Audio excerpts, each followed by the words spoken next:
Listen closely, Dawg Nation, because what is happening right now in college football is not just another off-season storyline. It is not just another media debate about conferences, rankings, schedules, or playoff excuses. This is something much bigger. This is a financial earthquake. This is a structural threat. And if Georgia fans are not paying attention, the sport could change around us before we even realize the battlefield is moved. The American sports media is now saying that Kirby Smart's biggest challenge is overcoming an inherent advantage the Big Ten has. And when you hear that phrase, it sounds polite, it sounds analytical, it sounds like something made for a calm television segment. But underneath that phrase is a dangerous reality. The Big Ten is building a money machine so massive that it could reshape recruiting, roster retention, coaching staffs, facilities, travel, NIL strategy, and the future of national championship contention. And yes, this directly involves Georgia, because for almost a decade, Kirby Smart has turned Georgia into the most ruthless, physical, disciplined, and talent-loaded operation in college football. 2 national championships, elite recruiting classes, NFL factories on defense, a standard so high that even playoff appearances are judged like unfinished business. But now, a new kind of opponent is rising. Not just Ohio State, not just Michigan, not just Oregon, not even Indiana after its unbelievable breakthrough. The opponent is the Big Ten's financial structure itself. Before we go deeper, if you love Georgia football, if you believe in the power of Stanford Stadium, if you believe Kirby Smart is still building the next great dynasty in Athens, hit the like button, subscribe to the channel, and turn on notifications. Your support helps us keep bringing the biggest stories, the hidden numbers, and the real threats surrounding the Georgia Bulldogs. Now look at the warning sign. The Big Ten has captured the last 3 national championships: Michigan for the 2023 season, Ohio State for the 2024 season, and Indiana for the 2025 season. According to the official college football playoff recap, Indiana finished 16-0 and completed one of the most shocking championship runs in modern college football. That is not a random hot streak anymore. That is a pattern. That is a conference announcing that it is no longer chasing the SEC. It believes it has caught the SEC, and maybe, in some ways, passed it. Kirby Smart himself pointed toward that shift. According to Outkick and Sports Yahoo, Smart said the Big Ten has become more competitive at the top, noting that it is no longer just Ohio State or Michigan under Jim Harbaugh. Now Indiana is good.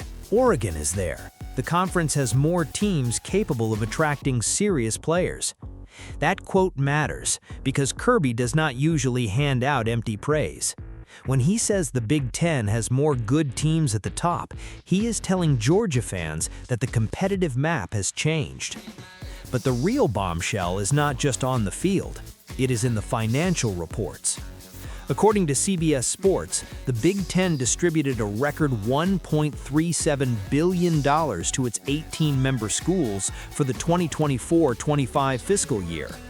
According to Sports Business Journal, that was the largest distribution in Big Ten history, and the conference itself announced that it represented a $490 million increase from the previous fiscal year. Stop and think about that.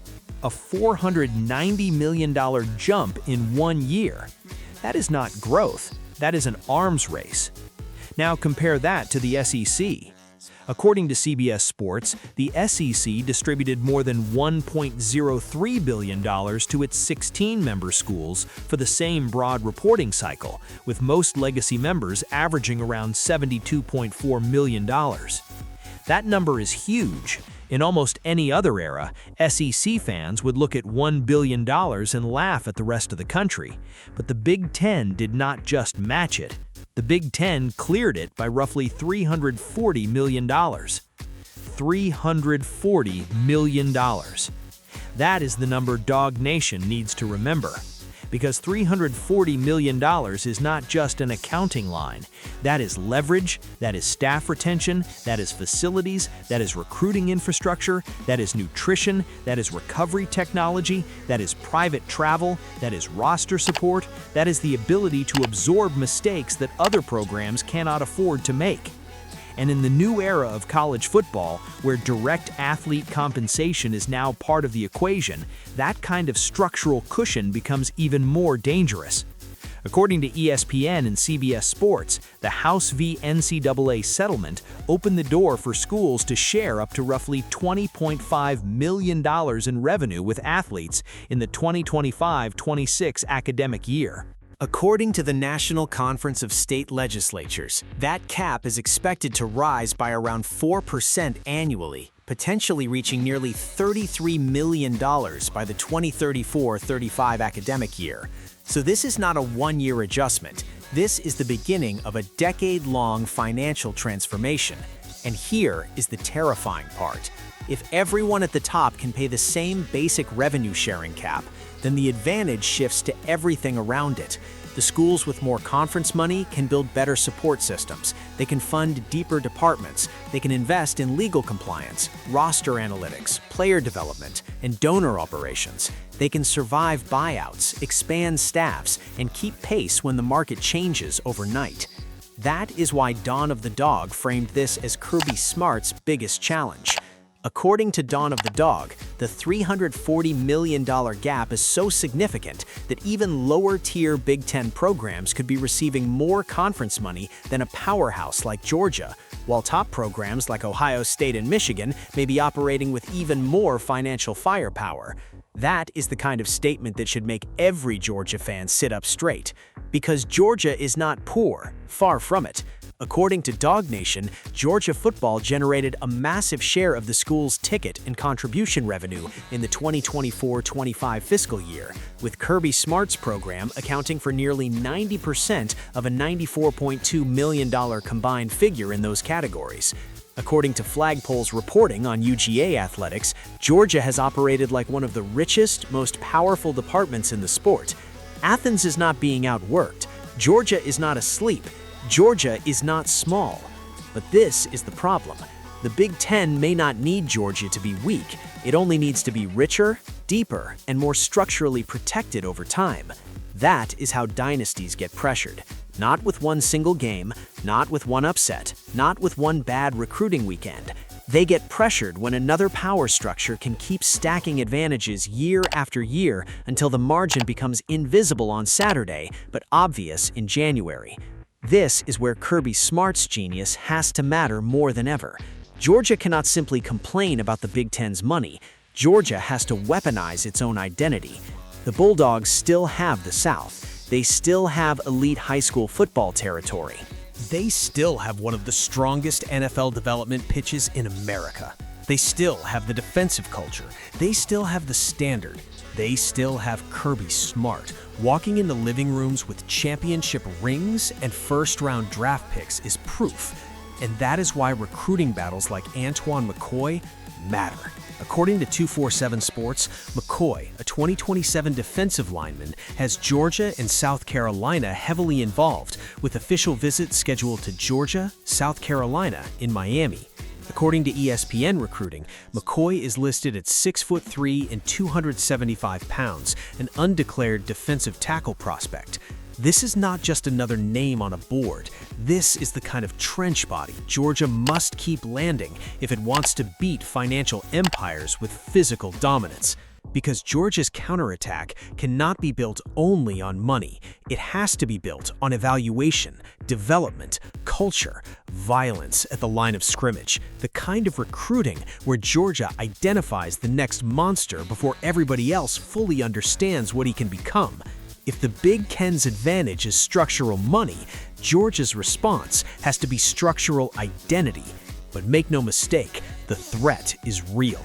Ohio State already proved what a loaded roster can do in the expanded playoff era. Michigan proved that physical football could still win everything. Indiana proved that the Big Ten is no longer just two brands at the top. Oregon brings speed, Nike power, and national ambition into the same conference machine.